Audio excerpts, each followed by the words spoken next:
Foi. Motivation. Surpassement. Fortifiez votre intérieur avec le moment de foi. Regardez ce que dit la Bible, chapitre 2 au verset 1. Chapitre 2, verset 1. Qu'est-ce que dit la parole de Dieu? Pour ce qui concerne l'avènement de notre Seigneur Jésus-Christ et notre réunion avec lui, nous vous prions, frères, de ne pas vous laisser facilement ébranler dans votre bon sens et de ne pas vous laisser troubler, soit par quelque inspiration, soit par quelques paroles ou par quelques lettres qu'on dirait venir de nous, comme si le jour du Seigneur était déjà là. Que personne ne vous séduise d'aucune manière, car il faut que l'apostasie soit arrivée auparavant, et qu'on ait vu paraître l'homme du quoi? Du péché, le fils de la perdition, l'adversaire qui s'élève au-dessus de tout ce qu'on appelle Dieu, ou de ce qu'on adore, jusqu'à s'asseoir dans le temple de Dieu, se proclamant lui-même Dieu. Voyez, Église, regardez ce qu'il dit au verset 3. Il dit comme ça, que personne ne quoi, ne vous séduise d'aucune manière. Personne. Pourquoi on banalise? Pourquoi on banalise? On banalise l'Apocalypse.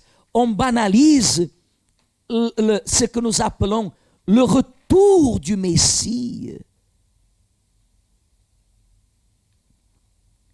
On banalise ce qui représente Jésus, pour qu'on laisse de voir en Jésus, au Seigneur Jésus, le chemin, la vérité et le salut de notre âme, que c'est la vie. Dit comme ça, Ézéchiel 28, verset 11. La parole de qui? De l'Éternel me fut adressée en ces mots. La parole de l'Éternel me fut adressée en ces mots. C'est bien ça? Fils de l'homme, prononce une complainte sur le roi de Tyr et tu lui diras, ainsi parle le Seigneur l'Éternel. Tu mettais le sceau à la perfection. Tu étais plein de sagesse, parfait en quoi? En beauté. Tu étais en Éden, le jardin de Dieu. Tu étais couvert de toute espèce de pierres précieuses, de sardoine, topaze, diamant, chrysolite, d'onyx de jaspe, de saphir, escarboucle, d'émeraude, d'or. Tes tambourins et tes flûtes étaient à ton service, préparés pour le jour où tu fus quoi? Créé, verset 14. Qu'est-ce qu'il est écrit? Tu étais, tu étais un chérubin protecteur, aux ailes déployées, je t'avais placé et tu étais sur la sainte montagne de Dieu. Tu marchais au milieu des pierres étincelantes. Tu as été intègre, dans tes voies, depuis le jour où tu fus créé, jusqu'à celui jusqu'à celui où l'iniquité a été trouvée chez toi. Regardez bien le verset 14. Tu as été intègre, n'est-ce pas? Tu as été intègre dans tes voies. Depuis le jour où tu fus créé, jusqu'à celui où l'iniquité a été trouvée chez toi. Voyez, Église, faisant référence à Satan, qui montrait le jour qui s'est fini pour lui lorsqu'il vivait dans le royaume céleste. Il a été intègre, dit la Bible, dans ses voies. Des fois, la personne, voyez comment le diable, il est astucieux. Un jeune demandait cette question, évêque, mais si l'Éden était de Dieu, comment le serpent, il a pu agir dans cet endroit? Et ici, dit la Bible, au verset 13, qu'est-ce qu'il est écrit au verset 13? Hein? Tu étais où? En Éden. Voyez que le diable, Église, le diable, jusqu'aujourd'hui, ce n'est pas différent. Il était dans le royaume céleste et son histoire, son jour, le jour, la journée, le jour, le moment où il fut précipité du royaume céleste, c'était un jour que la Bible le décrit comme étant,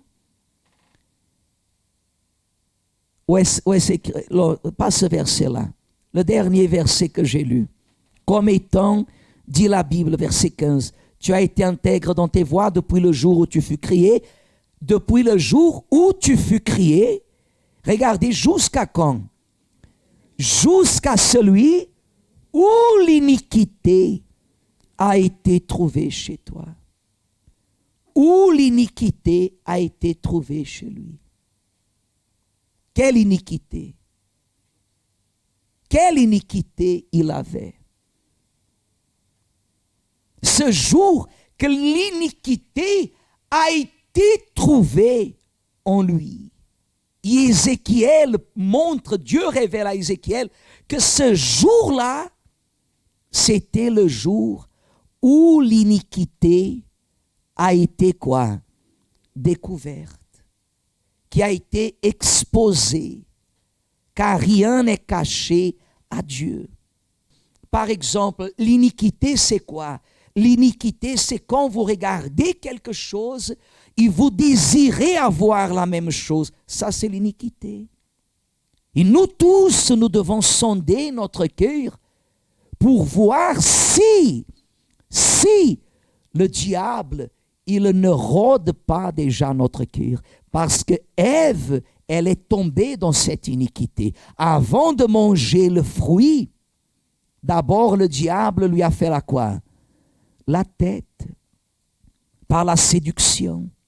Et nous tous, nous devons sonder notre cœur pour voir si le diable, il ne rôde pas déjà notre cœur.